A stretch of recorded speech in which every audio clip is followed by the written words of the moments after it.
आज पूरे देश में रामनवमी का पर्व बड़े ही उत्साह और श्रद्धा के साथ मनाया गया।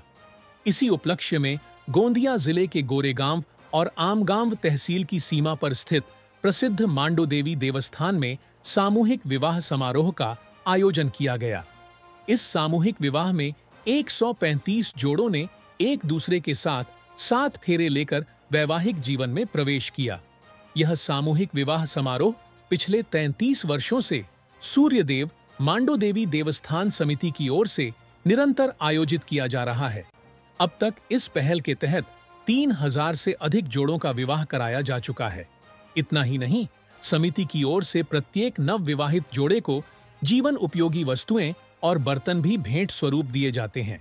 समाज सेवा में निरंतर योगदान देने के लिए सामाजिक न्याय विभाग की ओर से इस समिति को फुले शाहू आंबेडकर पुरस्कार से सम्मानित भी किया गया है।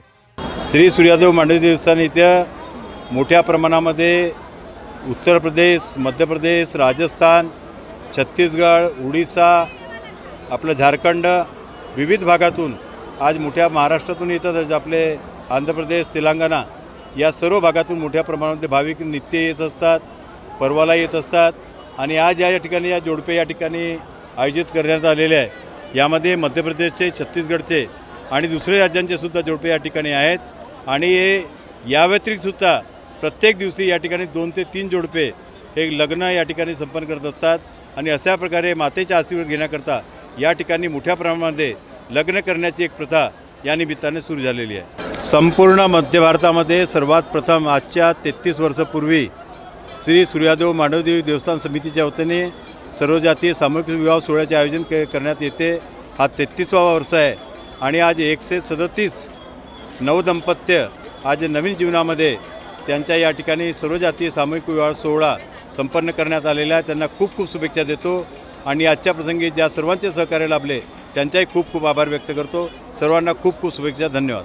जीवनोपयोगी साहित्य आपण त्यांना वितरित करतो या विवाह सोहळ्यादरम्यान। त्यांना जीवनोपयोगी एक तर मंगळसूत्र, त्यांचे सर्व वस्त्र, भांडे, पंखे वगैरे असे म्हणजे मिळून जे दैनंदिन जीवनामध्ये उपयोगी वस्तू असतात अशा वस्तू त्यांना या समितीच्या वतीने त्यांना सप्रेम भेट दिली जाते आणि त्यांच्याकडून कोणत्याही प्रकारचे शुल्क आम्ही आकारत नाही आणि अशा प्रकारे मोफत गरीबातल्या गरीब माणसाचे त्यांना त्यांचा वेळ वाचावा, पैसा वाचावा याकरता सातत्याने हा उपक्रम दिवसेंदिवस आपण पाहतो की जोडप्यांची संख्या वाढत आहे आणि एक निश्चितपणे चांगला उपक्रम आज समितीच्या माध्यमातून होत आहे।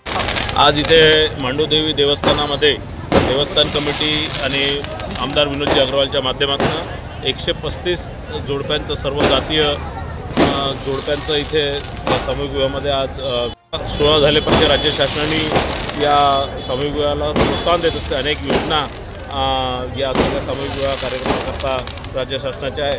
निश्चित या प्रकारच्या सर्वीकडे या इतक्या मोठ्या प्रमाणात झाले पाहिजे ही सरकारची मानसिकता आहे, आमची मानसिकता आहे। निश्चितच एक चांगला उपक्रम विनोदजी अग्रवालच्या माध्यमातून झाला म्हणून मी इथे आज उपस्थित दर्शवली होती।